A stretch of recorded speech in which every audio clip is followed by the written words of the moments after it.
ایک اور قدم ہو گئے شبیر کے نزدیک، ایک اور قدم ہو گئے شبیر کے نزدیک۔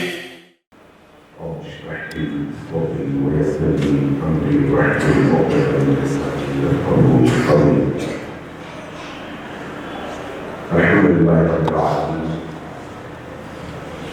بارك الخلائق اجمعين والصلاة والسلام على جميع الأنبياء والمرسلين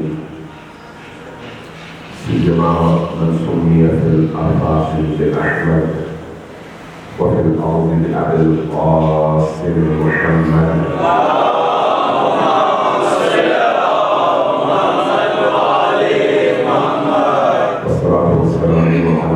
أولاده الطيبين الطاهرين المعصومين الميامين واللعنة الدائمة على أعدائهم أجمعين من يوم عداوتهم إلى قيام يوم الدين. قال الله تبارك وتعالى في كتابه المجيد وهو أصدق القائلين وقوله الحق. بسم الله الرحمن الرحيم والذين جاهدوا فينا لنهدينهم سبلنا سواء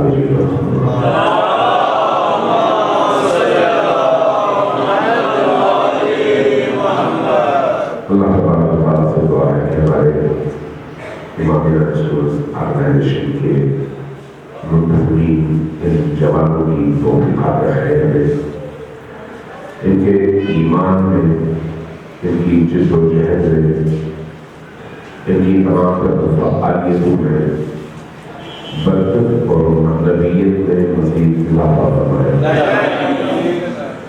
غنیمت ہے کہ جوانوں کا ایسا گروہ پورے پاکستان کے اندر کم و بیش ہمیشہ حق کے دفاع کے لیے، دین کی ترویج کے لیے، دینی ویلیوز اور اقدار کو زندہ رکھنے کے لیے، اور جہاں کہیں دین کو خطرات اور چیلنجز درپیش ہو مقابلے کے لیے ہمیشہ تیار رہتے ہیں۔ اور اس قوم کے اندر اس طرح کے بیدار جوان موجود ہوں، بیدار مرد افراد موجود ہوں، وہ قوم پھر سوتی نہیں ہے بلکہ ہر مسئلے میں اپنے زندہ ہونے کا ثبوت دیتی ہے۔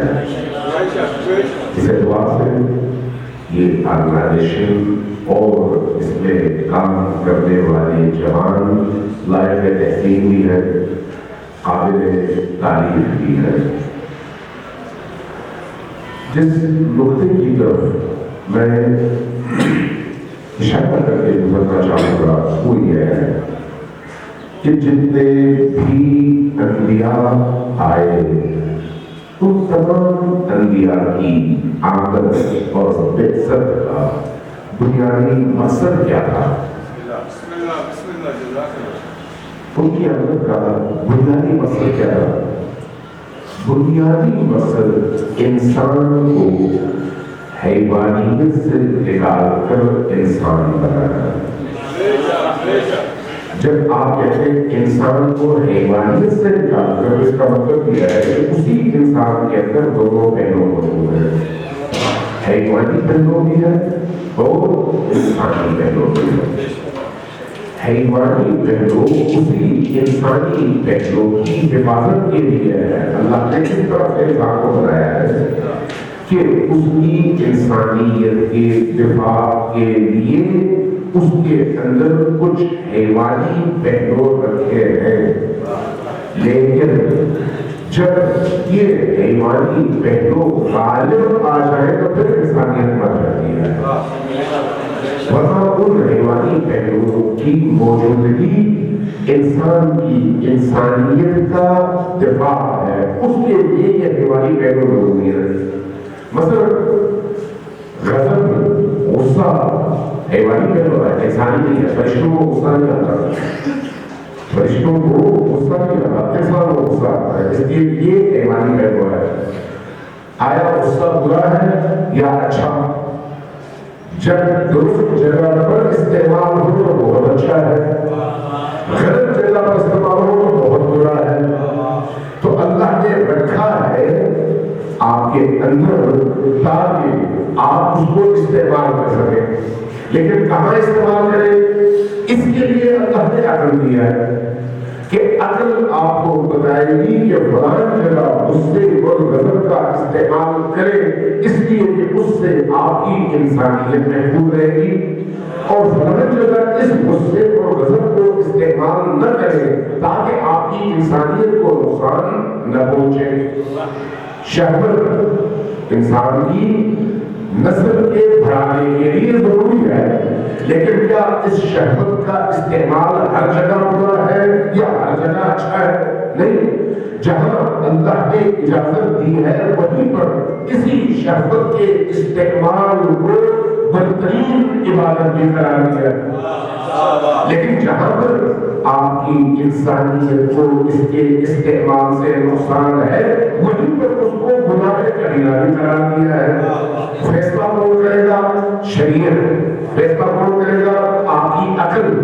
اور آپ کو آپ کی عقل بتائے گی کہ اللہ نے جہاں اجازت دی ہے وہاں پر استعمال کرو تو تم پرواز کر کے اللہ کے مقرر ترین بندے بن جاؤ گے، اور جہاں تم نے اللہ کی مشیت کے خلاف استعمال کیا وہاں پر جانوروں سے بدتر ہو جاؤ گے.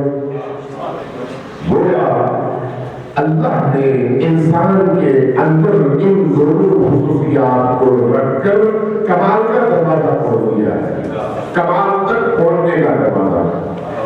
دیکھیے تاریخ بشریت میں ائمہ اطہار علیہ السلام سے بڑھ کر کمال انسانی کے مراتب پر فائز کوئی انسان آپ کو نظر نہیں آئے گا.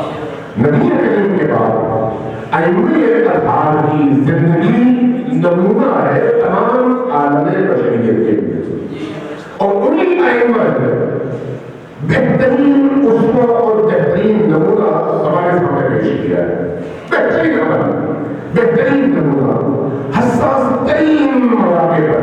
اس کی ایک مثال جیسے میرے غضب اور غصے کی مثال دی کہ جب غلام کھانا لے کر آیا، قریب آیا، لڑکھڑایا، ہاتھ سے برتن گرا، وہ کھانا امام زین العابدین علیہ السلام کے لباس پر گر پڑا، سارا لباس آلودہ ہو گیا. اب غلام تھا، گھبرا گیا کہ امام کو غصہ آئے گا، اگر میں اور آپ ہوتے تو آگے نہیں کھا سکتے، کیونکہ وہ عام غلام تھا، عام انسان تھا، اس لیے اس کو توقع یہی تھی. اس نے فوراً چونکہ مؤمن تھا، اس خوف کے عالم میں اس نے فوراً کہا وَالْكَاظِمِينَ الْغَيْظَ. قرآن کی آیت پڑھی. مؤمن وہ ہوتا ہے جو اپنے غضب کو کنٹرول میں رکھتا ہے. جیسے ہی اس نے یہ کہا امام مسکرائے، فرمایا کہ میں نے تمہیں آزاد کر دیا. اس کی غلطی کی قیمت کیا دی؟ اس کی آزادی. یہ ہے اسوہ، یہ ہے نمونہ. اگلے مرحلے پر اسی نے کہا وَالْعَافِينَ عَنِ النَّاسِ. اللہ نے کہا ہے کہ مومن وہ ہوتا ہے جو لوگوں کی غلطیوں کو معاف کر دیتا ہے. فرمایا کہ میں نے تمہیں معاف بھی کیا، آزاد بھی کیا، اور دولت بھی دے رہا ہوں تاکہ جا کر اپنی آزادانہ زندگی گزار سکو. یہ کیا ہے؟ یہ ان انسانی اقدار اور ویلیوز کی معراج ہے جس پر عمل کر کے ائمہ نے ہمارے سامنے نمونہ رکھ دیا ہے. جب انسان ان ویلیوز پر عمل کرتا ہے تو اللہ اس کو پھر اٹھاتا ہے. جس کو اللہ اٹھاتا ہے وہ پھر اس مقام تک پہنچ جاتا ہے کہ ساری دنیا اس سے دشمنی کرے لیکن اس کو گرا نہیں سکتی، کیونکہ اس کو اللہ نے اٹھایا ہے. لیکن جس کو اللہ گرانا چاہے تو ساری دنیا مل کر اس کو اٹھانے سے حاضر ہے. اللہ کے کسی فرد کا ہاتھ تھامنے کی شرط کیا ہے؟ اس کا ایمان، اس کی پاکیزگی، اس کا توسل، اس کی عاجزی، اس کی اللہ سے قربت، اس کی عبودیت، اس کی بندگی. جب یہ چیزیں آ جاتی ہیں اور ان کے ساتھ ساتھ بصیرت اور شعور آتا ہے تو پھر آپ غیر معصوم ہوں لیکن اس مقام تک پہنچ جاتے ہیں جو مقام عام طور پر آپ معصومین کے لیے تصور کر سکتے ہیں. غیر معصوم ہونے کے باوجود اس مقام پر پہنچ جاتے ہیں کہ اللہ تبارک و تعالی آپ کے لیے لوگوں کے دلوں میں ایسی محبت بھر دیتا ہے جبکہ آپ نے ان کو دیکھا نہیں ہوتا، انہوں نے آپ کو دیکھا نہیں ہوتا، لیکن اس کے باوجود اسی پاکیزگی اور بصیرت کے نتیجے میں آپ کو اللہ اس مقام پر پہنچا دیتا ہے کہ لوگ آپ سے عشق اور محبت کرنے لگتے ہیں. میں معصومین کی بات نہیں کر رہا، میں غیر معصوم کی بات کر رہا ہوں، میری آپ کی ہم سب کی. یہ دروازہ ہم سب کے لیے کھلا ہوا ہے. یہ جو دروازہ ہے یہ ہم سب کے لیے کھلا ہوا ہے. اللہ نے عقل دی ہے، شعور دیا ہے، بصیرت دی ہے، رستے کھولے ہیں، قرآن دیا ہے، ائمہ کو بھیجا ہے، ان کی سیرت ہمارے سامنے ہے. اب میں نے انتخاب کرنا ہے کہ مجھے کس رستے پر چل کر اس مقام تک پہنچنا ہے. اختیار میرے ہاتھ میں. مجھ سے کہا گیا تھا کہ قاسم سلیمانی کے حوالے سے کچھ میں گفتگو کروں. آج ذرا غور کیجیے گا، قاسم سلیمانی کو آپ میں سے کسی نے دیکھا ہے؟ کسی نے کبھی اس سے ملے ہیں؟ نہیں. کبھی اس کی فیملی کو دیکھا ہے؟ نہیں. ان کی شہادت سے پہلے ان کے کوئی بڑے آپ نے ویڈیوز دیکھے ہوں، فلمیں دیکھی ہوں، ان کے پیغامات دیکھے ہوں، ان کے اقوال دیکھے ہوں، ایسا کوئی ہے؟ نہیں. وہ کون سی وجہ ہے کہ قاسم سلیمانی کو آج کی دنیا کا سب سے بڑا طاغوتی حکمران براہ راست نشانہ بناتا ہے اور اس کے نتیجے میں لبنان سے عراق تک، یمن سے افغانستان تک، امریکہ سے جنوبی افریقہ تک اور افریقہ سے ایشیا تک، آپ کے مریخ تک، جہاں جہاں حریت پسند انسان بستے ہیں ان کے دلوں میں ایک دفعہ ایک ایسا درد اٹھتا ہے کہ ہر ایک کی زبان پر قاسم سلیمانی کا نام ہوتا ہے. وجہ کیا ہے؟ وجہ دو چیزیں ہیں. ایک اس شخص کی باطنی پاکیزگی اور دوسری اس شخص کی وہ بصیرت جس نے اس کو اس مقام تک پہنچایا کہ اس کی نگاہ میں اب چھوٹے چھوٹے مسائل چھوٹے چھوٹے نہیں رہے. اب وہ اتنا اونچا ہو گیا کہ دنیا کے سب سے بڑے طاغوتی ظالم جابر درندہ صفت حکمران کو براہ راست مخاطب کر کے چیلنج کر رہا تھا کہ تم دوسروں کو چھوڑو، تمہارے مقابلے میں قاسم سلیمانی کھڑا ہے، آؤ مجھ سے لڑو، میں تمہارے مقابلے میں کھڑا ہوں. اور یہ کوئی فلمی ڈائلاگ نہیں تھا، فلمی ڈائلاگ نہیں. ذرا غور کیجیے گا. پاکستان نے گزشتہ 2-3 سالوں میں سعودیہ اور یو اے ای سے کتنا قرضہ لیا تھا یاد ہے آپ کو؟ مل ملا کے $3 ارب. کتنا؟ $3 ارب. کیوں لیا تھا؟ پاکستان کی معیشت کو اٹھا سکے، اس لیے کہ پاکستان دیوالیہ ہو گیا تھا. پورے 22 کروڑ کے اس ملک کی معیشت کو اٹھانے کے لیے کتنے ڈالر چاہیے تھے؟ $3 ارب. امریکیوں نے مشرق وسطیٰ میں تشیع کی مہدوی فکر کو شکست دینے کے لیے کتنے ڈالر خرچ کیے؟ $700 ارب. کتنے؟ اب ذرا دیکھ لیجیے گا کتنے پاکستان جیسے ممالک کا اس طرح کا بجٹ اس میں ہو سکتا ہے. $700 ارب. کس لیے خرچ کیا؟ تاکہ تشیع علوی، میرے ان الفاظ پر ذرا غور کیجیے میں کیا کہہ رہا ہوں. شیعہ دو طرح کے ہیں، دو طرح کے. ایک علوی شیعہ ہے جو وہاں قدم رکھتا ہے جہاں علی نے قدم رکھا.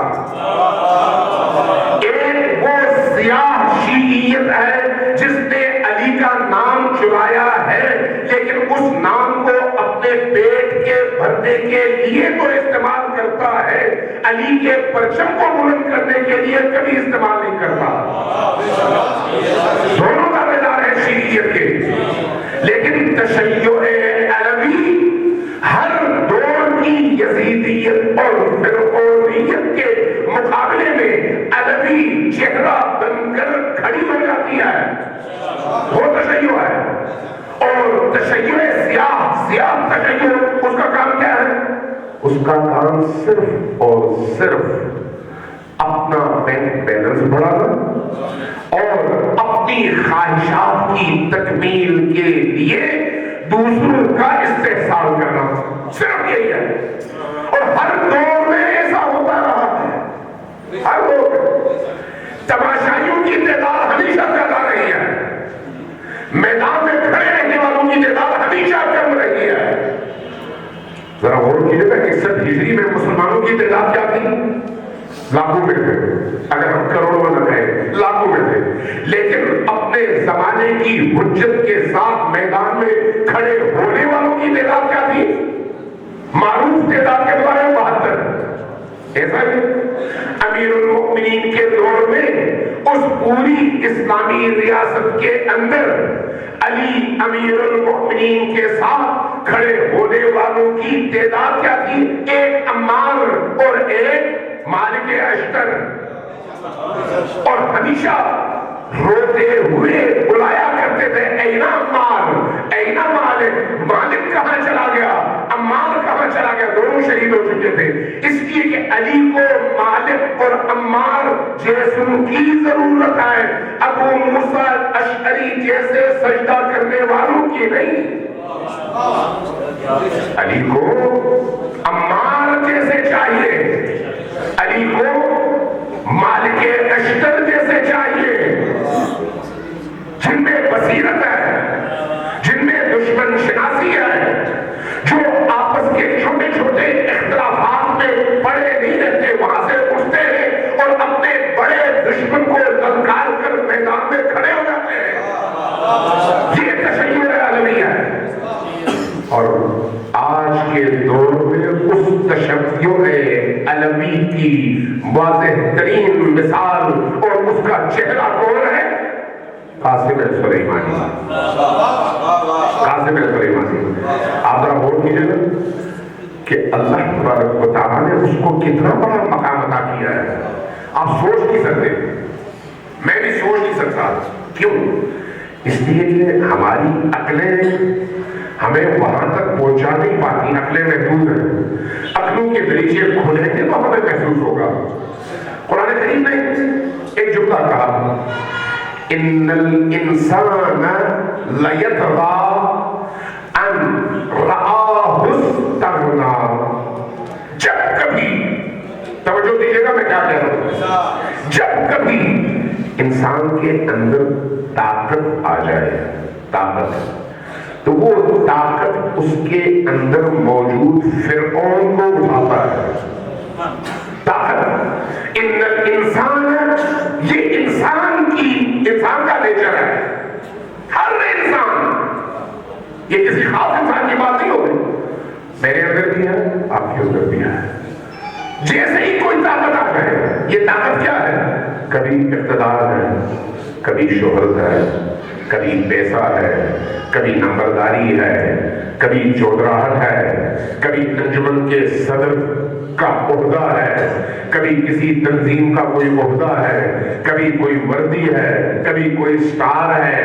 ہر وہ چیز جو طاقت شمار ہوتی ہو اور انسان کو دوسروں سے ممتاز کر دے اور اس کے اندر ایک خاص قسم کے بڑائی کا احساس اور دوسروں سے الگ ہونے کا احساس پیدا کر دے، وہی وہ چیز ہے جو اس کو طغیان پر مجبور کر دیتی ہے۔ ہر انسان میں بعض کا چھوٹا ہے، بعض کا بڑا ہے۔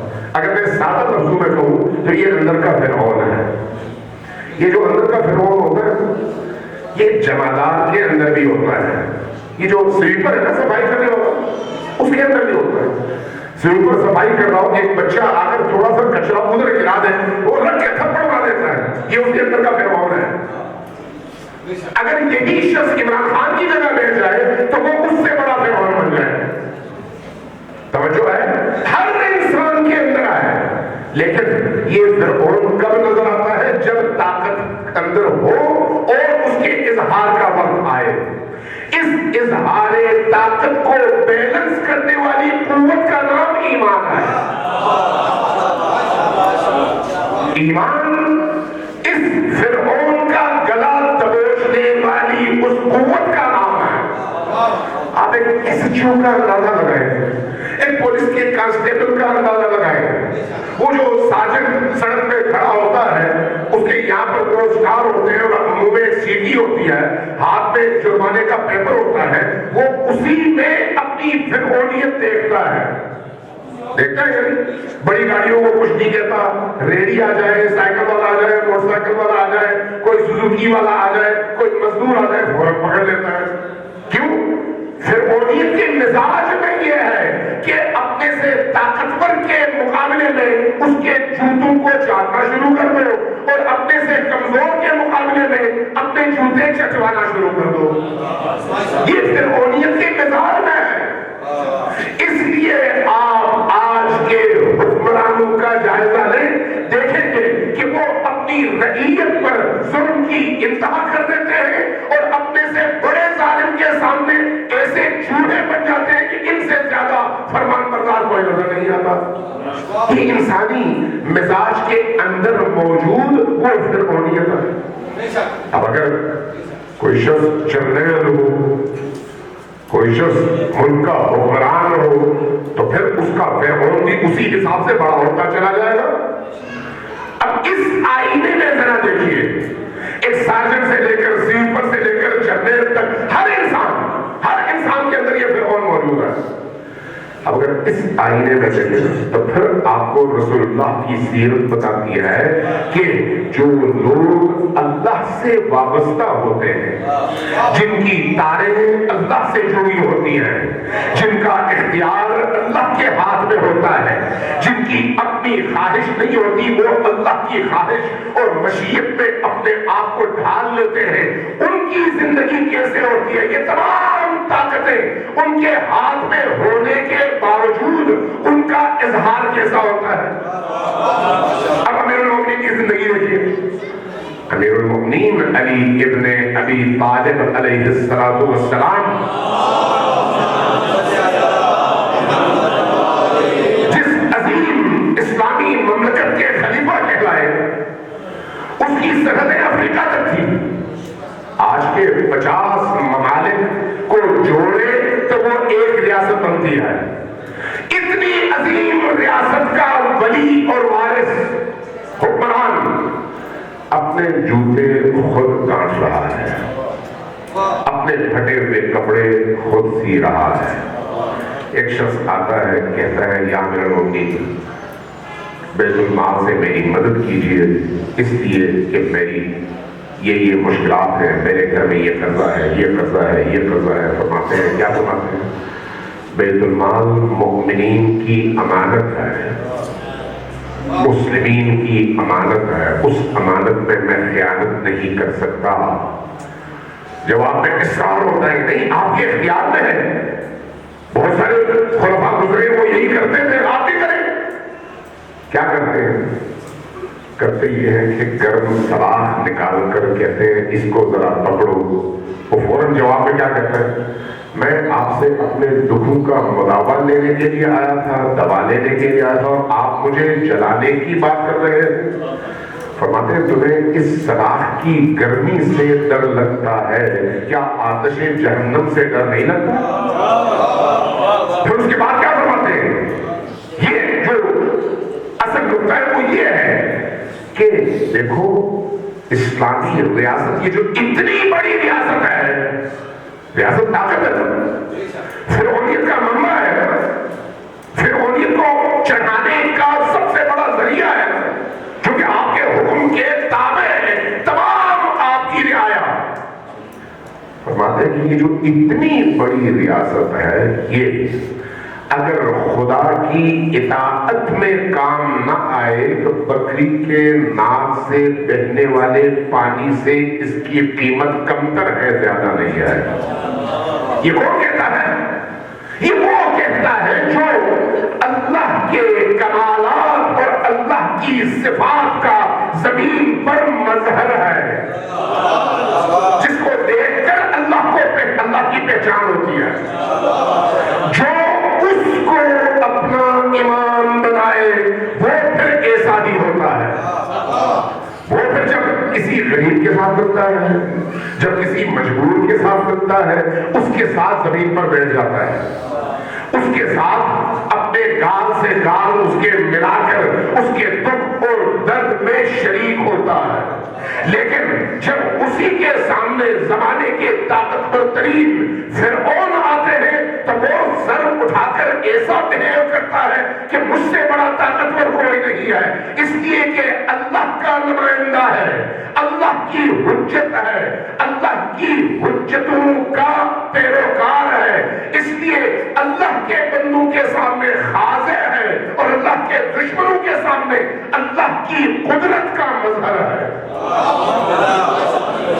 شہید قاسم سلیمانی نے 700 ارب ڈالر کی سرمایہ کاری کو ان عرب اور خلیجی ممالک کے اندر بے اثر کر کے امریکہ کو مکمل طور پر جب رسوا کیا تو ٹرمپ کو چیخ چیخ کر یہ کہنا پڑا کہ قاسم سلیمانی کی وجہ سے ہمارے 700 ارب ڈالر کی سرمایہ کاری ہوا میں اڑ گئی اور ہم مفقود ہو گئے۔ شہید کی جو موت ہے حکم کی حیات ہے، شہید کی جو موت ہے حکم کی حیات ہے۔ یہ کام آسان کام تو نہیں ہے، کوئی اتنا سہل کام تو نہیں ہے، کوئی اور کر کے دکھاتا، لیکن کون کر سکتا ہے؟ جس کے اندر روح علمی ہو، جس کے اندر روح کربلا ہو۔ اب یہ اس کی شجاعت، حمیت اور بصیرت کا صرف ایک پہلو ہے، لیکن دوسری طرف دیکھیں، دوسری طرف یہ وہ شخص ہے جو تنہائیوں میں گریہ و زاری سے جس کو فرصت نہیں ملتی، تنہائیوں میں سجدہ ریز ہو کر بلند کر روتے ہوئے اللہ سے جام شہادت نوش کرنے کی دعا مانگتے مانگتے تھکتا نہیں ہے، جو جہاں جاتا ہے روتے ہوئے بی بی دو عالم زہرائے اطہر کا تذکرہ کرتا ہے، جو روتے ہوئے شہادت کو، شہادت ہے مقصود و مطلوب مومن، نہ مال غنیمت نہ کشور کشائی کی مصداق بن کر شہادت کی آرزو کا اعلان بھی کرتا ہے، دعا بھی کرتا ہے، تڑپتا بھی ہے، اور ہر ایک سے یہ کہتا ہے کہ دعا کرو کہ مجھے جان شہادت نصیب ہو۔ یہ دنیا میں بسنے والے دنیاوی لیڈرز کا یہ تصور کبھی بھی نہیں ہوتا، لیکن دنیا میں بسنے والے اخروی اور معنوی جو راہنما ہوتے ہیں ان کی زندگی ایسے ہی ہوتی ہے۔ آپ امیر المومنین کو دیکھیے، امیر المومنین علی بن ابی طالب علیہ السلام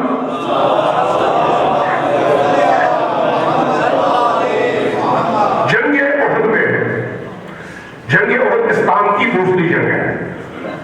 اسلام کی پہلی جنگ کون سی ہے؟ جنگ بدر۔ دوسری جنگ کون سی ہے؟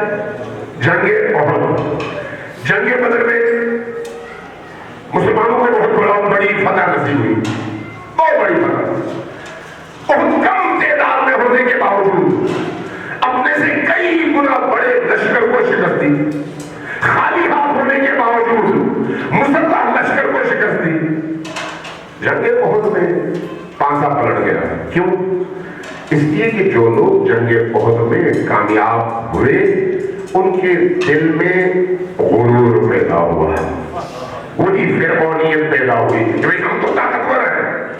وہاں پر ان کا سہارا خدا تھا, بدر میں ان کا سہارا اللہ کی ذات تھا. اس لیے اللہ کی ذات سے متمسک اور مستمسک رہتے ہوئے, جڑتے ہوئے, توسل کرتے ہوئے عاجزی کے ساتھ دشمن کے مقابلے میں آئے تھے. اللہ کی بارگاہ میں عاجزی کے ساتھ. یہاں پر جنگ احد میں صورتحال بدل گئی. وہ کیا تھی؟ ہم نے کم تعداد میں ہونے کے باوجود اتنے بڑے لشکر کو شکست دیا ہے, تو اب ہماری تو تعداد بہت بڑی ہے, اب ہمیں کون شکست دے سکتا ہے؟ یعنی اللہ سے ہٹ کر اپنے اندر موجود ان غرور اور طاقت کے نشے کی رو میں بہنے لگے. نتیجتاً 70 سے زیادہ مسلمان شہید ہوئے.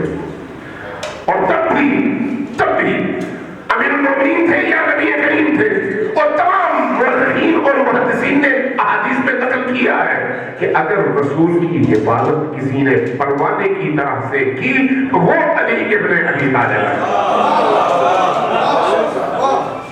جب یہ ساری شہادتیں ہوئی, رسول اللہ کی بارگاہ میں امیر المومنین آئے, کہا یا رسول اللہ. اب تاریخ نے عجیب منظر کشی کیا ہے. رسول اللہ نے دیکھا امیر المومنین علی ابن ابی طالب رو رہے ہیں, آنکھوں سے آنسو بہ رہے ہیں. عمر کتنی ہے؟ کتنی ہوگی جنگ احد میں آپ کی عمر؟ 25 سال یا 26 سال. ابھی شادی ہوئی ہے. امام حسن شاید پیدا ہو چکے ہیں اور شاید امام حسین پیدا ہو چکے ہوں, مجھے نہیں یاد, لیکن ابھی جوانی ہے. اور ایک جوان انسان کی جو آرزو ہوتی ہے وہ اس دنیا کے حوالے سے ہوتی ہے کہ میں نے تو یہ کرنا ہے, میں نے تو وہ کرنا ہے, میں نے تو اس مقام تک پہنچنا ہے, میں نے تو یہ کر لینا جان لے ہیں. یہ علی ابن ابی طالب نبی کریم کی بارگاہ میں آتے ہیں. تاریخ لکھتی ہے کہ آنکھوں سے آنسو بہ رہے ہیں, رو رہے ہیں. روتے ہوئے کہہ رہے ہیں یا رسول اللہ آپ نے تو فرمایا تھا کہ اے علی تم شہید ہو جاؤ گے, میرے اتنے عزیز اور پیارے ساتھی شہید ہو گئے, میں بچ گیا, اور اس اپنے بچنے کا ماتم کرتے ہوئے رو رہے ہیں. یہ کیسا گریہ ہے؟ یہ عشق کا گریہ ہے. یہ محبوب حقیقی سے آ ملنے کے شوق میں گریہ ہے. شوق میں. میں آپ کو ایک حدیث قدسی سناتا ہوں, ذرا غور سے کان کھول کر سن لیجیے گا, کیونکہ زیادہ تر جوان ہے اس لیے یہ بات میں ضروری سمجھتا ہوں.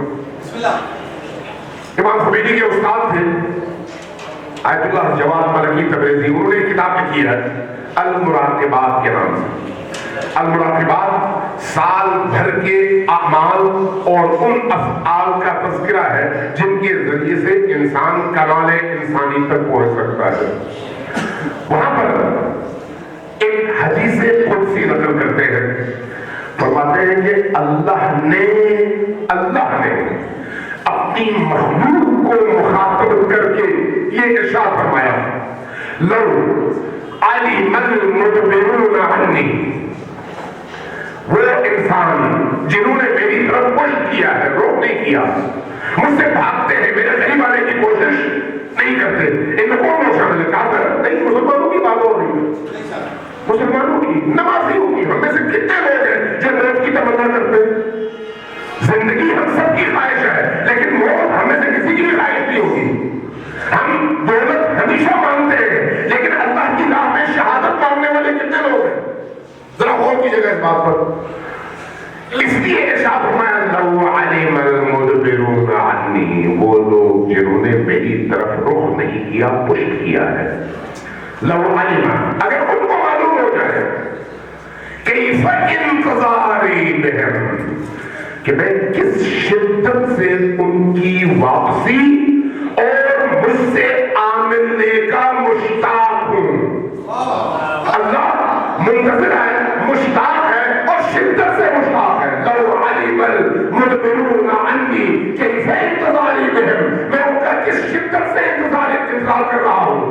وشوقی الی توبتہم, اور کتنا شوق ہے کہ میرے یہ گناہگار بندے توبہ کر کے میری طرف آ جائیں. اگر ان کو میری انتظار کی اس شدت کا علم ہو جائے لماتو شوقاً الیہ تو یہ مجھ سے ملنے کے شوق میں مر جائیں گے, مجھ سے ملنے کے شوق میں مر جائیں گے.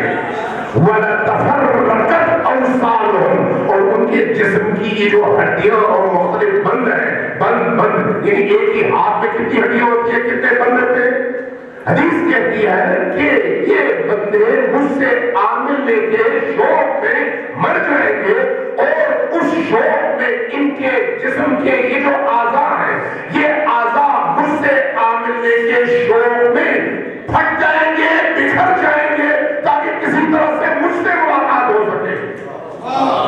اللہ اس طرح سے اپنے بندوں کے آپ واپس آنے کا منتظر ہے. اس لیے وہ کوئی تلخ چیز نہیں ہے. ہاں ان کے لیے تلخ ہے جو اللہ کے دوست نہ ہو, رسول کے دوست نہ ہو, رسول کے محب نہ ہو, ائمہ اطہار کے مطیع اور اہل ولا نہ ہو, ان کے لیے بہت سخت ہے. لیکن جن کے دل میں ولایت علی ہے, جن کے دل میں حب حسین ہے, جن کے دل میں عشق کربلا ہے, جنہوں نے اپنے اندر موجود فرعون کا گلا گھونٹا ہے, جنہوں نے اپنی نگاہوں پر کنٹرول کیا ہے, جنہوں نے اپنی زبانوں پر کنٹرول کیا ہے, جنہوں نے اپنی نفس کی خواہشات کا گلا گھونٹا ہے, جو اپنے رب اور نبی کریم اور ان کی آل کی سیرت کو اپنی ذمہ داری سمجھ کر اپناتے ہیں, جو لوگ اللہ کے دشمنوں کے مقابلے میں میدان میں اترتے ہیں, جو لوگ اکیلے ہوتے ہوئے بھی دشمن کی طاقت سے گھبراتے نہیں ہیں, اپنے سے کئی گنا بڑے دشمن کی آنکھوں میں آنکھیں ڈال کر اس لیے کھڑے ہوتے ہیں کہ اللہ کا حکم ہے. ایسے تمام لوگ وہ ہیں جو اللہ کے عاشق ہے اور اللہ ان کا عاشق ہے. اللہ کا عاشق ہے. ایسے لوگ جب اللہ کی طرف رخ کرتے ہیں تو پھر گریا اور آنکھوں میں آنسو لے کر کرتے ہیں. اس لیے امیر المومنین کی یہ سیرت تھی, فرمایا کہ یہ جو موت ہے میری آنکھوں میں, میری نظروں میں ایسی ہے جیسے بکری کے بچے کو اپنی ماں کے تھنوں سے محبت ہے, جہاں اس کو فرصت ملے فوراً بھاگ کر اپنے ماں کے تھنوں سے لپٹ جاتی ہے, اسی طرح سے علی کو موت سے عشق ہے. اس کی عملی سیرت آپ نے قاسم سلیمانی کی زندگی میں دیکھی, عملی مثال کہ موت کی ایسی محبت, لوگوں سے گواہیاں لیتے تھے کہ لوگوں گواہی ہو کہ میں اللہ کا برا بندہ نہیں تھا, لوگوں دعا کرو کہ میں اپنے شہید ساتھیوں سے واپس جا کر مل جاؤں. جس دن ان کی شہادت کی پہلی سالگرہ ابھی 4 تاریخ کو ایک ویڈیو جاری ہوئی, وہ ویڈیو میں نے دیکھی, باقی تڑپانے والی ویڈیو ہے, ان کی زندگی کی آخری ویڈیو ہے. جب وہ آخری دفعہ اپنے دفتر آئے, ان کے دفتر میں مختلف ان کے اپنے ساتھی شہداء کی تصاویر لگی ہوئی تھی, اور روٹین میں ان کا انداز یہ تھا کہ ہر شہید کی تصویر کو جا کر بوسہ دے کر اپنی آنکھوں سے لگاتے. یہ کیسا جذبہ ہے کہ شہید سے اتنی محبت ہو اور شہداء سے اتنی محبت ہو. یہ انسان کی معرفت کی وہ بلندی ہے کہ ہر شخص اس مقام اور اس معیار پر پورا نہیں اترتا. اور جو علی کا بیٹا چاہے مادی ہو یا معنوی, فکری ہو یا نظریاتی, علی کے بیٹے وہی ہیں جو علی کی راہ پر چلتے ہیں. علی کی راہ پر نہ چلے تو علی کے نسب سے ہونے کے باوجود پسرے نوح بن جاتے ہیں. علی کا بیٹا ہونے کے لیے علی کے سلب سے ہونا ضروری نہیں ہے, علی کے رستے پر چلنا ضروری ہے.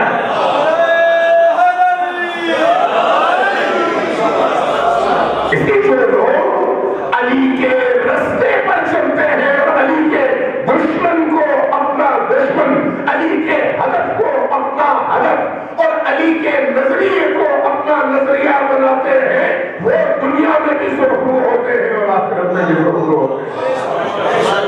اس لیے عزیزان محترم یہ یاد رکھیے کہ علی کے راستے پر چلنے کی توفیق زیادہ ہے، مشکلات زیادہ ہے. کچھ مشکلات دشمنوں کی طرف سے ہیں اور کچھ مشکلات اپنے اندر سے ہیں، یعنی انسان کے اپنے وجود کے اندر سے، اور کچھ اپنے ذکر کے معاشرے سے ہیں.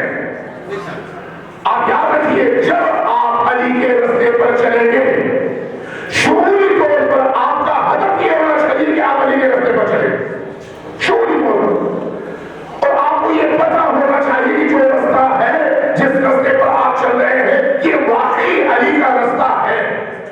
یہ آپ کو علم ہونا چاہیے، آپ کو یہ علم ہونا چاہیے کہ اس راستے پر چل کر یہ لفظ زبان سے ادا کر کے یہ جملہ اپنے ہاتھ سے لکھ کر اس منظر کو دیکھ کر اس منظر کو دیکھنے سے چشم پوشی کر کے یہ سارے انسان کے اعمال ہیں. دیکھنا، آنکھیں بند کر لینا، نہ دیکھنا، بولنا، خاموشی اختیار کرنا، چلنا، کھڑے رہنا، اٹھنا، بیٹھنا، یہ سارے انسان کے اعمال ہیں. کھانا پینا یا کھانے اور پینے کو ترک کرنا، بعض اوقات کھانا عبادت ہے، بعض اوقات ترک کرنا عبادت ہے، بعض اوقات بولنا عبادت ہے، بعض اوقات سکوت اختیار کرنا عبادت ہے، بعض اوقات سننا عبادت ہے، بعض اوقات سنانا عبادت ہے. اس کی تشخیص آپ کے اپنے ہاتھ میں ہے. ذرا سوچئے میرے اس عمل سے اللہ راضی ہے یا نہیں ہے؟ تھوڑا سا وضاحت کرنا ہے کارنامہ ان کے کیا کیا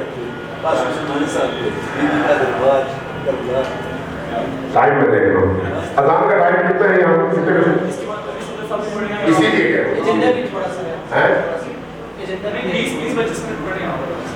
ابھی کتنا ٹائم دے رہے ہیں یہ چلیے سلام علیکم محمد والے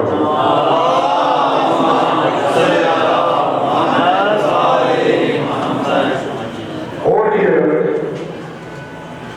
جو ہمارے اعمال ہیں یہ مختلف اوقات میں تقاضوں کے مطابق مختلف ہو جاتے ہیں. ابھی آپ نے دھکا دیا سڑک پر آ کر بیٹھے، اگر آپ عام حالات میں آ کر سڑک پر بیٹھ جائیں اور ٹریفک کی روانی کو روکیں تو یہ گناہ کبیرہ ہے. کیوں؟ اس لیے کہ آپ نے لوگوں کا راستہ روکا ہے، سد راہ بننا حرام ہے. لیکن جب آپ ظلم کے مقابلے میں کھڑے ہونے کے لیے آتے ہیں اور کھڑے ہو جاتے ہیں تو وہی آپ کا عمل عبادت ہے. آپ عام حالات میں کھانا کھاتے ہیں اپنے وجود کی تکبیر کے لیے. کھانا کھانا اگر آپ اپنے وجود کو اللہ کی راہ میں استعمال کرنے کی نیت سے تکبیر پہنچانے کے لیے کھاتے ہیں تو یہ عبادت ہے. لیکن رمضان میں یہی کھانا حرام ہے. آپ کو بھوکا رہنا ہے، بھوکا رہنا حلال ہے. آپ کے فرائض میں سے مختلف اوقات میں احکام بدل جاتے ہیں.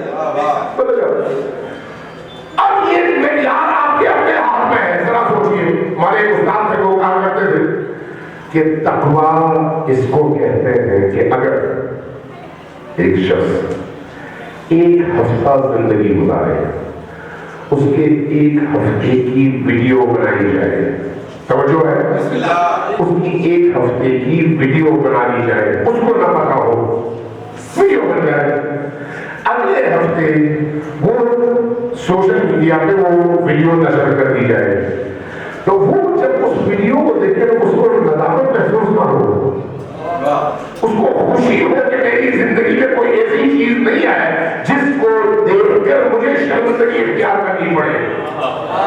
فیصلہ کون کر رہا ہے؟ خود. دوسروں کا فیصلہ قابل قبول اور معیاری کبھی بھی نہیں ہوگا. امیر المؤمنین آج 1500 سال گزرنے کے باوجود بہت سارے حلقوں کی نگاہ میں مقبول ہے، لیکن کیا اس سے امیر المؤمنین کی زندگی پر اثر پڑتا ہے؟ ان کے مقام پر اثر پڑتا ہے؟ نہیں. امیر المؤمنین کے بارے میں اتنے پروپیگنڈے ہوئے، کیا وہ ان کی شخصیت کو دبا سکے؟ نہیں. کیوں؟ اس لیے کہ ان کی تاریں اللہ سے جڑی ہوئی تھی. جب اللہ سے جڑی ہوتی ہے تو پھر جو ہے دنیا والوں کی بری باتیں اثر نہیں کرتی. اس لیے اللہ کی راہ میں جب چلیں گے آپ تو کبھی آپ پر اعتراض ہوگا، کبھی آپ پر تنقید ہوگی، کبھی آپ کو برا بھلا کہا جائے گا، کبھی آپ کو گالیاں دی جائیں گی، کبھی آپ کو کچھ اور الزامات آپ پر لگائے جائیں گے، لیکن آپ کھڑے ہو اور آپ کو پتا ہو کہ آپ نے جو کام کیا ہے وہ کس لیے کیا ہے، تو یہ سارے پروپیگنڈے، یہ ساری جھوٹی باتیں آپ پر اثر انداز نہیں ہوں گی۔ کیوں؟ اس لیے کہ آپ کا معاملہ ان لوگوں سے نہیں، اپنے رب سے اور اپنے امام سے ہے۔ قاسم سلیمانی ایسا انسان تھا، دنیا کی سب سے بڑی طاقت نے ان کو دہشت گرد قرار دیا۔ کیوں؟ اس لیے کہ دنیا کی تمام ان طاقتوں کی دہشت گردی کو قاسم سلیمانی نے اپنی ادبی حکمت و فراست سے ایسے اکھاڑ کر گٹر میں پھینک دیا کہ ان کی ساری سرمایہ کاری ڈوب گئی۔ اب ان کے پاس کیا چارہ ہے؟ دہشت گرد کہنے کے علاوہ پاکستان کے اندر بھی جب آپ دشمن کا، دہشت گردوں کا مقابلہ کرنے کے لیے کھڑے ہوتے ہیں تو آپ کو بیلنس کرنے کے لیے کچھ جوان آپ کے پکڑ کر ان پر بھی دہشت گردی کے الزامات نہیں لگائے جاتے۔ یہ دنیا کا دستور ہے کہ بیلنس کیا جائے، اور یہی کام کبھی وہ بڑا فرعون کرتا ہے، کبھی یہ چھوٹے فرعون کرتے ہیں۔ فرعون ہر جگہ ہے، مجھے اور آپ کو وہ کرنا ہے جو میرے اور آپ کے رب کی رضا ہے۔ قاسم سلیمانی ایک اتنے بڑے جرنیل کی حیثیت سے جو ایرانی نہیں ہے، کوئی اگر ان کو کہے ایرانی تو میں اعتراض کروں گا، نہیں بھائی، ان کے ایرانی ہونے سے ہمارا کوئی تعلق نہیں ہے، ہمارا لینا دینا ایران کی سرزمین سے نہیں ہے، ہمارا تعلق کس سے؟ نظریے سے، فکر سے، سوچ سے، عملی سیرت سے۔ اگر یہی عملی سیرت، سیرت علوی، سیرت محمدی، سیرت ائمہ اطہار کل اگر سعودی عرب میں پورا آ جائے تو ہم اس کو اسی طرح سے اپنے سر پر اٹھا لیں گے۔ اس لیے ہمارا تعلق نظریات سے ہے، افراد سے نہیں، نظریات سے ہے، کسی مٹی سے نہیں۔ مٹی ساری چیز ہے۔ اس لیے قاسم سلیمانی اس مقام پر پہنچے اپنی اس فکری جدوجہد اور عملی پاکیزگی کے ذریعے سے کہ آپ دیکھیں یمن جیسی ڈیڈ سرزمین میں آج اگر حسین کا لشکر دنیا کی تمام سپر پاورز کے مقابلے میں کھڑی ہے، وہ قوم جن کو آپ حوثی کہتے ہیں، تو ان کے اندر کیا ہے؟ ان کے اندر کیا ہے؟ ان کے پاس اسلحہ ہے، ان کے پاس پہننے کو جوتے بھی نہیں ہیں، ان کے پاس پہننے کو پینٹیں بھی نہیں ہیں، وہ دھوتی باندھتے ہیں، میدان جنگ میں کھڑے ہو جاتے ہیں۔ ان کے پاس وردی بنانے کے لیے سرمایہ نہیں ہے، ان کے پاس ایک اسلحہ ہے اور ایک ایمان ہے۔ اسلحہ کی کلاشنکوف ہے۔ آپ ذرا دیکھیے، اگر آپ غور کریں 2006 کے معاہدے پر جو لبنان میں اسرائیل اور حزب اللہ کے درمیان معاہدہ ہوا، دو چیزیں بیان کروں گا، جو ٹائم بہت کم ہے، دو چیزیں بیان کروں گا۔ جب وہ معرکہ ہوا تو اس معرکے میں کون سی چیز جیتی؟ آپ کو معلوم ہے 60 کی دہائی میں جب عرب ممالک پر اسرائیل نے چڑھائی کی تھی تو 6 عرب ممالک تھے، 6 عرب قوتوں نے، ممالک نے اپنی تمام جنگی توانائی استعمال کی اور ایک ہفتے کے اندر اسرائیل سے شکست کھا گئے۔ صرف ایک ہفتے کے اندر فوج ان کے پاس تھی، جہاز ان کے پاس تھے، جدید ترین طیارے ان کے پاس تھے، منظم میکانزم ان کے پاس تھا، سرحدیں ان کے پاس تھیں، دنیا بھر کی مسلمانوں کی حمایت ان کے پاس تھی اور ممالک، اسلامی ممالک کی حمایت ان کو حاصل تھی، لیکن صرف 6 دن اسرائیل کے مقابلے میں ٹک نہیں سکے۔ اور 2006 میں 33 دن تک اسرائیل نے لبنان کے چپے چپے پر بمباری کی، اور ہدف کیا تھا؟ حزب اللہ کے نیٹ ورک کا خاتمہ۔ لیکن حزب اللہ کے نیٹ ورک نے جو کام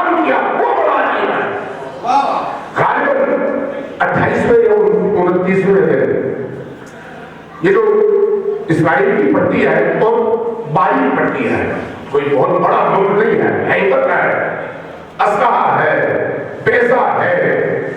ادھر مشکل یہ ہے کہ ایمان نہیں ہے، عرب ممالک میں ایمان نہیں ہے، ورنہ اسرائیل کس کھیل کی مولی ہے؟ اسرائیل کا ایک جہاز سمندر کے اندر وہ ارد گرد کے تمام ریڈار سسٹم کو کنٹرول کرتا تھا، اور وہیں سے میزائلوں کے حملے ہوتے تھے بیروت کے اوپر، ذرا اور کی جگہ یہ سارا ہوتا تھا، اور ان کا یہ جہاز بھی جدید ترین تھا، جدید ترین۔ اور آپ نے سنا ہوگا کہ اسرائیلیوں کے پاس ایسی ایسی ٹیکنالوجیز ہے کہ آپ جب بمباری کرتے ہیں، آپ جب میزائل پھینکتے ہیں تو وہ چھتری بن جاتی ہے، اور وہ چھتری ان میزائلوں کے اثر کو باطل کر دیتی ہے، ختم کر دیتی ہے، اور پھر لوگ محفوظ ہو جاتے ہیں۔ اس طرح کی ٹیکنالوجی ان کے پاس ہے، خود ان کے اس اسرائیلی اس بحری جہاز کے اوپر بھی اس طرح کی ٹیکنالوجی موجود۔ حزب اللہ کے سید حسن نصر اللہ نے تقریر شروع کر دی، تقریر شروع کی، اور تقریر کی ابتدا میں کہا کہ میں اپنی تقریر کے آخر میں ایک انتہائی بڑا اعلان کرنے لگا ہوں، ذرا غور کیجیے، انتہائی بڑا اعلان کرنے لگا، لیکن ابھی بتایا نہیں کہ کیا ہے۔ 1 گھنٹے کی تقریر ہے، عام طور پر حزب اللہ کے سید حسن نصر اللہ جب تقریر کرتے تھے تو وہ 1 گھنٹے کی عام طور پر کرتے ہیں، آخری چند منٹ رہ گئے۔ ادھر پروگرام کیا تھا؟ وہ پروگرام شہید مغنیہ اور شہید قاسم سلیمانی کا پلان تھا کہ اپنے راکٹ لانچر لے کر وہ اس نقطے پر پہنچے ہوئے تھے جہاں سے اس جہاز کو، جو آج کی جنگی ٹیکنالوجی کا شاہکار تھا، انہوں نے ڈبونا تھا، اور ڈبو کر ادھر سے اعلان کرنا تھا سید نے۔ ٹائمنگ دیکھیں آپ،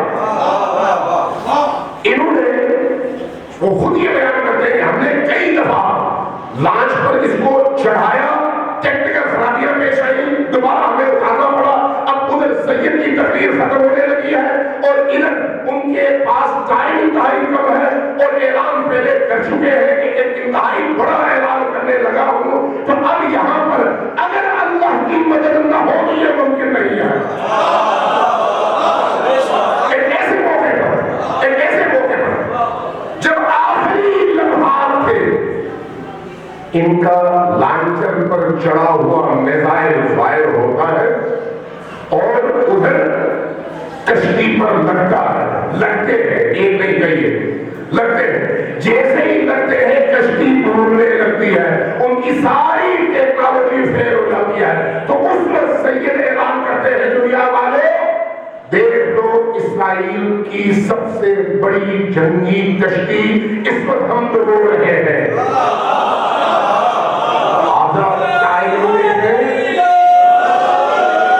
ٹائمنگ دیکھیں، جنگی حکمت عملی دیکھیں، اور اس کے دنیا پر اثرات دیکھیں۔ یہ سب کچھ صرف اسلحے کی طاقت سے نہیں ہوتا، تب ہوتا ہے جب اندر ایمان کی طاقت موجود ہو۔ یہ ایمانی طاقت ہے جو انسان کو اس مقام پر لے جائے۔ اب اگلی بات، اس کے کچھ 4 دن بعد، یہ 2-3 جگہ میں یہ واقعہ عرض کر چکا ہوں کہ قطر کے وزیر خارجہ چلے جاتے ہیں کہاں پر؟ امریکہ۔ اس وقت میڈم رائس ان کی فارن منسٹر تھے، اسے ملتے ہیں اور مل کے کہتے ہیں کہ اس جنگ نے عرب خطے کو بہت زیادہ متاثر کیا ہے، حزب اللہ کی حمایت بہت زیادہ بڑھ گئی ہے عربوں میں، اور اس وقت پھر کوئی شیعہ نہیں رہا، کوئی سنی نہیں رہا، ہر ایک کا ہیرو سید حسن نصر اللہ تھا۔ وجہ کیا ہے؟ انسان من حیث انسان بزدل کو پسند نہیں کرتا، شجاعت سے عشق کرتا ہے۔ پھر وہاں پر مذہب کی تنگ نظری اس کو روک نہیں پاتی۔ اس کی یاد رکھیے، امام زمانہ جب ظہور ہوگا تو نہ دیوبندی رہیں گے، نہ بریلوی رہیں گے، نہ اہل حدیث رہیں گے، نہ شیعہ رہیں گے، سب وہ بن جائیں گے جو کربلا میں تھے حسینی اور اپنے وقت کے امام کے پیروکار۔ اس لیے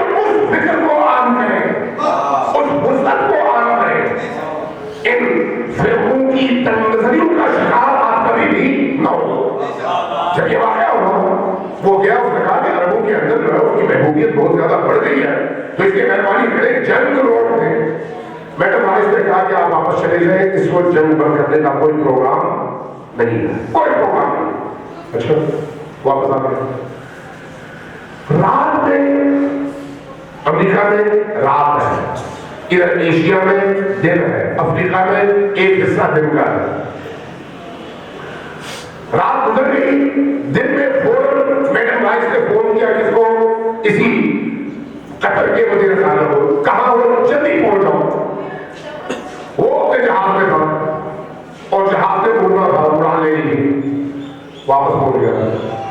جب رائس کے پاس پہنچا تو رائس نے کہا کہ ہم جنگ بندی کے لیے تیار ہیں، جاؤ حزب اللہ سے بات کرو اور جنگ بندی کے لیے مقدمات فراہم کر دو۔ بڑی حیرت ہوئی، رات کو تو تم کہہ رہی تھی نہیں، اب کہہ رہی ہو ہاں، وجہ کیا ہے؟ کہا وجہ چھوڑ دو، جاؤ ہم جنگ بندی کے لیے تیار ہیں۔ ہوا کیا؟ ہوا کیا؟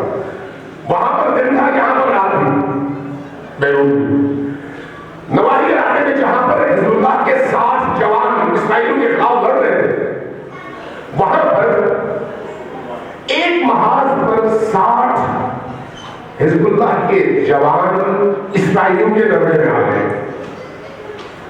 اس نرمے میں ارد گرد سارے ٹینک تھے اور ایک طرف مائنس تھی، مائنس کی طرف جانا بھی موت کو دعوت دینا ہے اور ٹینکوں کی طرف جانا بھی، اور اوپر اسرائیل کے جدید ترین ہیلی کاپٹرز۔ اب مشکل یہ ہوگی کہ جوان جائے تو کہاں جائے؟ تو وہ جو اس گروپ کا کمانڈر تھا اس نے ان سے کہا کہ اب دعا شروع کرو اور کوئی اپنی جگہ سے ہلے نہیں جب تک کہا نہ جائے، کیونکہ فوجی جو ڈسپلن ہے اس کے مطابق کمانڈر کے حکم کی اطاعت فرض سب نے کہا۔ اب رات کی تاریخی ہے، خوف یہ ہے کہ اگر کوئی تھوڑا سا ہل لے اپنی جگہ سے تو اس کی بدن کی جو موومنٹ ہے، آپ کو شاید معلوم ہو کہ اب ایسی ٹیکنالوجی آ چکی ہے کہ لیزرز کے ذریعے سے جہاں کہیں پر بھی کوئی موجود ہلے تو اس جگہ کو ٹارگٹ کیا جاتا ہے۔ نہیں سر، نظر نہیں آ رہا ہوتا لیکن ٹارگٹ کیا جا سکتا ہے ہلنے کی وجہ سے۔ کہا کسی نے نہیں ہلنا، ہیلی کاپٹر اوپر ہے، چاروں طرف سے محاصرہ ہے۔ اچانک کمانڈر نے دیکھا کہ جوان اٹھا اور اس نے اوپر کی طرف دیکھ کر فائر کر دیا۔ کس سے؟ کلاشنکوف کا فائر۔ جیسے ہی کلاشنکوف کا فائر ہوا، ایک اتنا بڑا جدید ترین ہیلی کاپٹر زمین پر گر گیا، آگ لگ گئی۔ ہیلی کاپٹر کو گرانے کے لیے کلاشنکوف کی گولی کی کوئی حیثیت نہیں ہے، کوئی حیثیت نہیں ہے، لیکن گر گیا۔ جیسے ہی ہیلی کاپٹر گرا، باقی سارے ہیلی کاپٹر نے اسرائیل کا رخ کیا اور سارے کے سارے بھاگ گئے۔ جیسے ہی ہیلی کاپٹر بھاگے ویسے ہی جتنے بھی ٹینکوں نے ان کا محاصرہ کیا تھا وہ سارے کے سارے ٹینکس بھاگ گئے اسرائیل کی طرف اور یہ لوگ بچ گئے۔ کمانڈر نے آگے اس جوان کو پکڑا، کہا کہ تم سے کس نے کہا تھا یہ تم فائر کرو؟ کیوں ایسا کیا تم نے؟ کس نے اجازت دی؟ دیکھا اس کی آنکھوں میں آنسو ہے۔ کہا کہ میں دعا کے لیے سجدے میں تھا اور میں نے بی بی دو عالم سے توسل کیا تھا۔ توسل جب کیا اور روتا رہا، میں تو سید زادہ ہوں، جب میں رویا تو میرے کان میں بی بی کی آواز آئی، بیٹا اٹھو، اور جیسے ہی میں اشارہ کروں تم آسمان کی طرف دیکھ کر چپ چاپ فائر کر دو۔ جیسے ہی میں اٹھا میں نے دیکھا ایک سبز رنگ کا کپڑا یوں ہلا، جیسے ہی ہلا میں نے فائر کیا، جیسے ہی فائر کیا ہیلی کاپٹر گرا اور اس کے بعد جو کچھ ہوا آپ نے دیکھ لیا۔ یہ کیا ہے؟ یہ مادی طاقت نہیں ہے، یہ مانوی طاقت ہے، اور مانوی طاقت انہیں کو ملتی ہے جو معنوی حوالے سے ائمہ سے جڑے ہوئے ہو، معنوی حوالے سے۔ لہذا جنگ بندی ہو گئی۔ جنگ بندی کے بعد جب یہی رائس یہ قطر کا وزیر خارجہ آیا سید حسن نصر اللہ کے پاس اور مختلف گفتگو کے دوران کہا کہ ایک بات کی مجھے سمجھ نہیں آئی، یہ واقعہ جو میں آپ کو سنا رہا ہوں یہ رہبر کے انتہائی قریبی ساتھی نے براہ مجھے سنائی ہے اور انہوں نے سید حسن نصر اللہ سے سنی، یعنی درمیانہ میں بڑا فاصلہ نہیں ہے. سید حسن نصر اللہ نے ان کو بتایا, انہوں نے مجھے یہ سنائی بات, کہا کہ قطر کے وزیر خارجہ نے آ کر کہا کہ باقی ساری باتیں انہوں نے سمجھ آ گئی, لیکن ہمیں یہ بتائیں کہ آپ کے پاس وہ کون سا اسلحہ ہے جس کے ذریعے سے رات کی تاریکی میں بغیر کسی سر و صدا کے آپ اسرائیل کے جدید ترین ان ہیلی کاپٹرز کو گرانے میں کامیاب ہو گئے؟ وہ کون سا اسلحہ ہے؟ سید کہتے ہیں کہ میں نے مسکراتے ہوئے کہا کہ یہ تو نہیں بتاؤں گا کہ ہمارے پاس کون سا اسلحہ ہے, لیکن یہ جان لو کہ ہمارے پاس یہ اسلحہ بہت زیادہ ہے. یہ کون سا اسلحہ ہے؟ تبسم. یہ کون سا اسلحہ ہے؟ حب المودت. یہ کون سا اسلحہ ہے؟ معرفت. یہ کون سا اسلحہ ہے؟ ائمہ کے دامن سے متوسل رہنا. یہی اسلحہ ہے جس نے ائمہ کے ان پیروکاروں کو, ائمہ کے ان نظریاتی بیٹوں کو آج کی دنیا کے تمام فرقوں کے مقابلے میں ایسا کھڑا کر دیا ہے کہ ساری دنیا کی فرقوی طاقتیں ایک طرف کھڑی ہیں, یہ ایک طرف کھڑے ہیں, لیکن اس کے باوجود یمن سے لے کر افریقہ تک اور ایشیا کے مختلف ممالک میں بھی جہاں جہاں اس مقاومت کے محاذ نے سر اٹھایا, وہاں سے تمام طاغوتی طاقتوں کو سر جھکا کر ذلت کے ساتھ بھاگنا پڑا. شہید قاسم سلیمانی اس لشکر کے سربراہ ہیں, اور ان کی شہادت کے بعد رستہ بند نہیں ہوا, رستہ کھلا ہوا ہے. اور اگر رستہ کھلا ہے تو کس کے لیے کھلا ہے؟ میرے لیے بھی کھلا ہے, آپ کے لیے بھی کھلا ہے.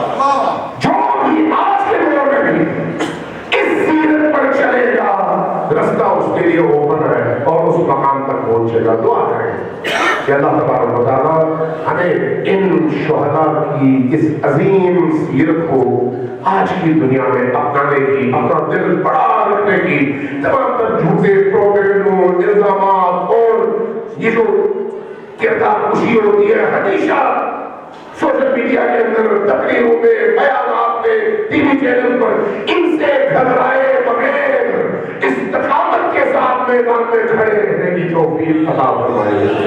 اللہ تبارک و تعالیٰ ہم سب کو امیر المؤمنین کی سیرت کے مطابق جینے کی اور انہی کی راہ میں اپنے گلے کٹوانے کی توفیق عطا فرمائے. حافظ بریڈ بڑی میں گزشتہ کے دنوں میں بڑی بڑی شخصیات کا انتقال ہوا ہے. اللہ ان سب کی عاقبت کو اور ان کے برزخ کی زندگی کو آسان فرمائے. خصوصاً مشتاق شاہ صاحب, میں ان دنوں سفر پہ تھا, جی میں ان دنوں آ نہیں سکا, میں سفر پہ ہونے کی وجہ سے. تو آج اس پروگرام کو قبول کرنے کی ایک وجہ یہ بھی کہ میرے دوستوں کو بتایا تھا کہ میں فاتح کے لیے آ نہیں سکا, اس بہانے چلے میں فاتح پڑھ لوں گا اور آپ کے پروگرام میں بھی آ جاؤں گا. تو اللہ تبارک و تعالیٰ ہمارے تمام سادات کو اور خصوصی طور پر مشتاق شاہ صاحب مرحوم کو جوال رحمت میں جگہ عطا فرمائے. ان کی جتنی بھی خدمات ہیں اس قوم کے لیے, علاقے کے لیے, ان خدمات کو اپنی بارگاہ میں شرف قبولیت عطا فرمائے. ہم سب کو ان اپنے مرحومین کو ہمیشہ یاد رکھنے کی اور ایثار ثواب کرتے رہنے کی توفیق عطا فرمائے. ہم سب کے جتنے بھی مرحومین دنیا سے گزر چکے ہیں ان کی برزخ کی زندگی کو آسان اور نورانی فرمائے. اور ائمہ ہدیٰ علیہ السلام کو ہمارے ان تمام مرحومین سے, خصوصاً مشتاق شاہ صاحب سے راضی اور خوشنود فرمائے. ایک دفعہ تمام مرحومین اور شہداء کے لیے, بالخصوص مشتاق شاہ صاحب کے لیے سورہ فاتحہ کی درخواست.